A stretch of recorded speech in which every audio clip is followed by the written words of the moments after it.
Arestado ang upat ka mga nagpailang dentista sa Butuan City. Samtang arestado ang usa ka nagpakaron ingnog engineer sa City Engineer's Office sa Davao City ug nangilkil sa mga kliyente. Ani report.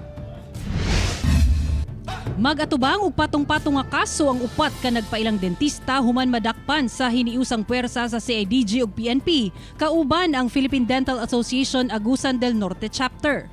Nadakpan sila si Franklin Sardual nga taga Nasipit Agusan del Norte, Caron Estacio, Julivel Bado ug Sheila Manzo pulos taga Butuan City atol sa operasyon sa Barangay Kinabjangan sa Nasipit ug Barangay Holy Redeemer sa Butuan City.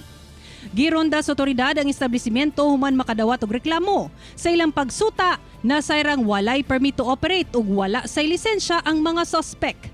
Kasuhan og illegal practice of dentistry ug uban pa ang mga suspect. Meron pong tip tayong karating dito sa CIDU na siyang naging way para madakip itong mga tauhang ito. Dahil nang pagpunta doon sa mismong clinic ay may mga pasyente pa sila.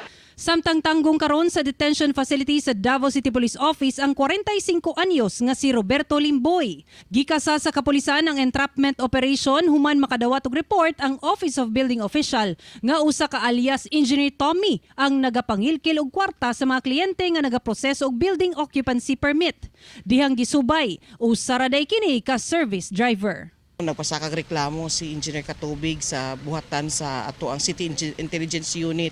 Kay tungod ang isa nila ka kliyente si Mr. Chu, nagreklamo bahin ana anang tawhana nga mo gani nay pangilkil nga panghitabo. Ako si Hilomen-Velasco para sa One Mindanao.